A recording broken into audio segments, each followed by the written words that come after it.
Accounting equation में अब हम बुक का क्वेश्चन नंबर 3B करेंगे।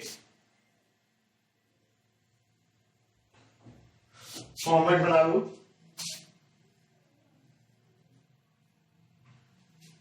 और स्टार्ट करते हैं। Transaction, assets, capital to liability. पहला ट्रांजैक्शन है कमेंस बिजनेस विद कैश, यानी स्टार्टेड बिजनेस विद कैश। जैसे कि शुरू से यही चल रहा है, ये हमारी कैश और कैपिटल बढ़ा देगा, प्लस का 1 लाख प्लस 1 लाख। प्लस नहीं भी लगाओगे तब भी चलेगा, क्योंकि नेगेटिव वालों पे हम ब्रैकेट बना रहे हैं। Deposited cash deposited into bank. हमने क्या किया कि कैश में से पैसा निकालकर बैंक में जमा कर दिया, तो हमारे पास से कैश चला जाएगा 60,000 का, कैश कम हो जाएगा। ये पैसा कहाँ जाएगा? बैंक में, और बैंक हमारा एसेट होता है।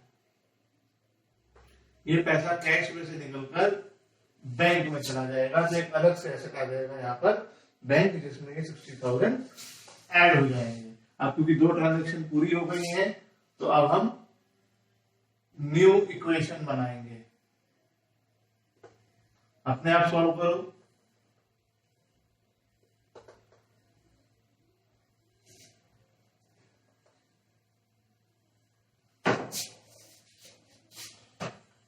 Third, goods from bought goods from X for 20,000 and paid 5,000 immediately. Bought goods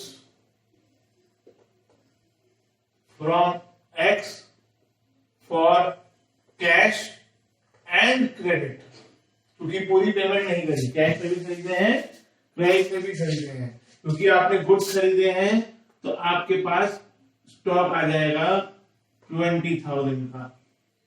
आपने 5,000 इमीडिएटली पे कर दिए हैं, तो आपके पास से 5,000 कैश कम हो जाएगा।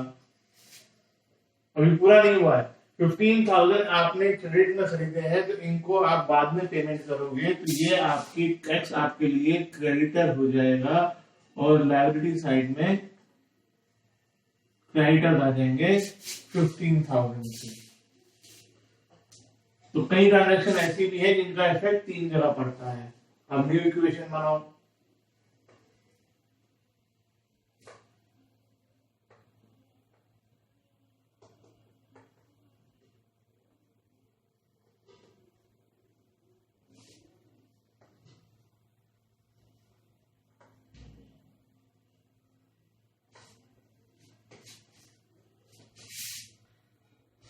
फिर कहा है sold goods for cash.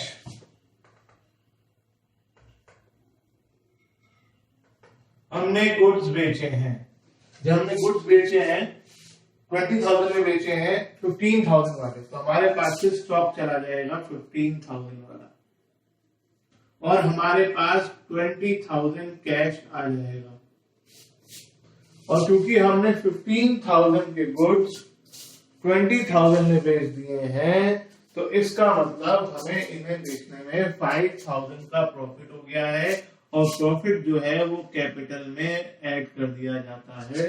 Profit proprietor की बिजनेस में कैपिटल बढ़ा देता है, इसी वजह से वो बिजनेस करता है ताकि उसकी कैपिटल बढ़े। New equation. हर एक जना कोई भी इकोनॉमिक एक्टिविटी इसलिए करता है कि उसमें जो भी वो पैसा लगाए वो बढ़ जाए, चाहे वो बिजनेस हो चाहे वो प्रोफेशन हो। और एम्प्लॉयमेंट में तो पैसा इन्वेस्ट ही नहीं करना पड़ता। हर एक जना अपने पैसे को बढ़ाना चाहता है इकोनॉमिक एक्टिविटी के थ्रू। फिर है return goods to X. Return goods to X. हमने एक्स से गुड्स खरीदे थे, अब हम वापस कर रहे हैं। गुड्स वापस करोगे तो आपके पास से गुड्स चले जाएंगे, आपके पास से स्टॉक कम हो जाएगा। और क्योंकि आपने एक्स से सामान खरीदा था, उसको 15,000 रुपीज देने थे, अब वो सामान जब वापस कर दोगे तो उसके पैसे आप उसे नहीं दोगे तो उतनी अमाउंट से हमारे क्रेडिटर्स भी कम हो जाएंगे। न्यू इक्वेशन, मैं बार बार कह रहा हूं प्लीज बेटा कैलकुलेशन खुद करें, रोक के वीडियो को, और फिर यहां से वेरीफाई कर लें कि आपकी कैलकुलेशन राइट है या नहीं है। Next, borrowed loan from bank, हमने बैंक से लोन लिया। जब हम बैंक से लोन लेंगे तो बैंक क्या करेगा, जितना हम लोन लेंगे उतनी अमाउंट हमारे अकाउंट बैंक में डाल देगा। तो हमें बैंक से 30,000 रुपीज मिल रहे, बैंक बढ़ गया। दूसरी जगह क्या, ये बैंक का लोन मुझ पर उधार हो गया जो मुझे फ्यूचर में बैंक को वापस करना है, तो मेरी एक नई लायबिलिटी बढ़ गई, बैंक लोन 30,000।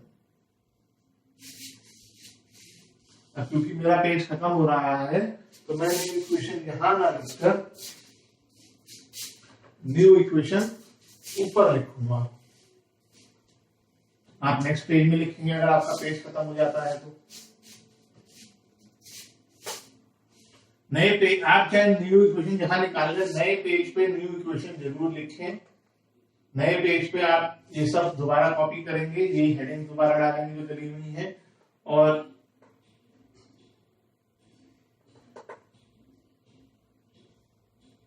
न्यू इक्वेशन बनाओ सॉल्व करके।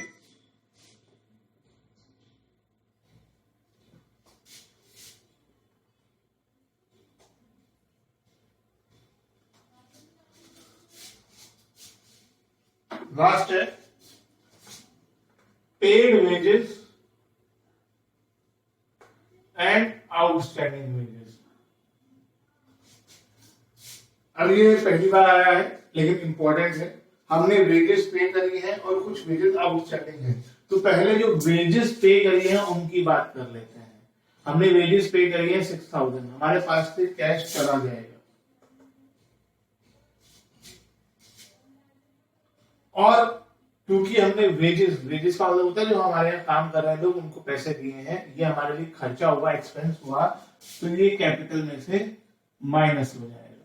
अब ये तो बात हो गई वेजेस की। अब बात करते हैं आउटस्टैंडिंग वेजेस की। आपको पिछले चैप्टर में मैंने इस टर्म के बारे में बताया था कि एक्सपेंसेस आउटस्टैंडिंग भी हो सकते हैं और प्रीपेड भी हो सकते हैं। आउटस्टैंडिंग का मतलब, प्रीपेड का मतलब मैंने एडवांस में पे कर दिया, और आउटस्टैंडिंग का मतलब कि मैंने उनसे काम तो ले लिया है, ये खर्चा अभी तक मैंने पे नहीं करा है। कुछ लोगों की वेजेस मैंने पे नहीं करी।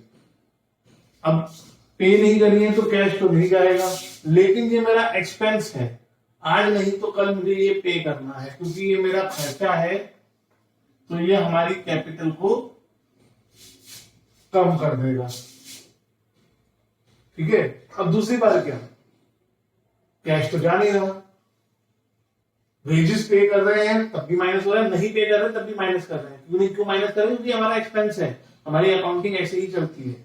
अब दूसरी बात, ये वेजेस हम उसे बाद में पे करेंगे, जो हम बाद में पे करेंगे, मेरे पास यहाँ जगह नहीं है, मैं यहाँ लिख देता हूं, प्लस आउटस्टैंडिंग वेजेस करके आ जाएगा 1,000। अगर आपको ध्यान हो, आउटस्टैंडिंग एक्सपेंसेस करंट लायबिलिटी का एक एग्जांपल बनाया गया था। अब आप इसकी न्यू इक्वेशन बना देंगे। आप चाहो तो सीधा -7,000 भी लिख सकते थे। फाइनल इक्वेशन बनाकर चेक करेंगे सब सही आ रहा है नहीं आ रहा है, इसे कंप्लीट आप खुद करेंगे।